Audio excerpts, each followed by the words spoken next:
Баршаңызға сәлем, менің каналыма қош келдіңіздер.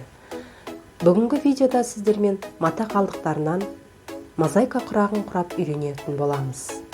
Видео ұнаса әрі қарай көріп, каналға тіркеліп, қоңыраушаны басып қойыңыз. Бізге қажет шыт немесе бөз мата, көлемі 16 см квадрат, оның ортасын диагонал жүргізіп сызып аламыз, центрін тауып, 4 немесе 5 см көлемде квадрат материалды қойып, мен мұнда 2 түсті мата алдым, ені 3 см, қалған маталардан қиып алдым.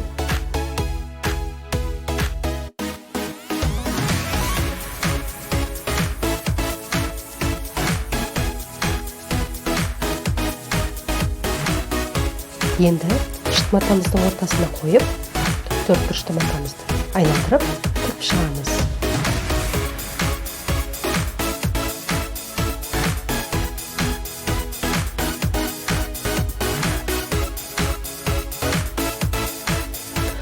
Осылай 2 түсті матамызды кезектестіріп, тік шығамыз. Мозаика құрағын біз мата қалдықтарынан тігіп жатқандықтан, мына жолақтарымыздың ұзындығы маңызды емес, бірдей болуы. Өзіңіз қалаған өлшемде тігіп болады.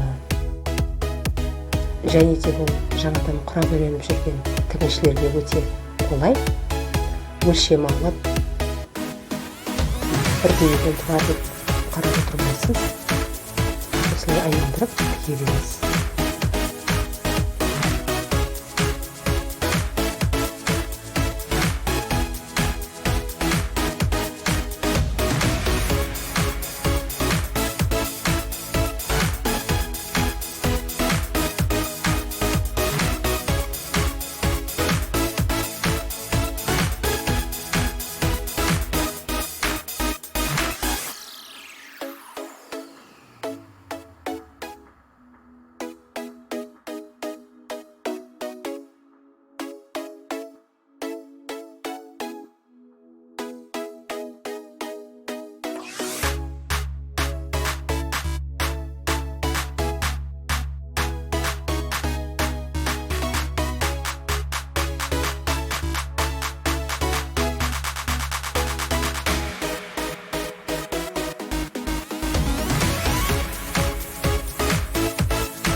Шытымыздың 4 бұрышына дейін жеткізіп тігіп алып, енді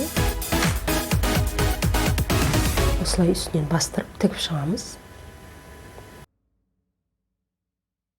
Артық маталарды қиып алып тастаймыз.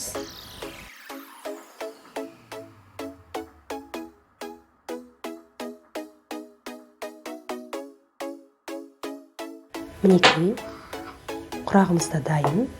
Келесі видеода сіздерге дәл осы құрақпен ас үйіңізге ыстық шәйнектің немесе табақтың ұстайтын, немесе астына қоятын төсеніш тігіп үйренетін боламыз.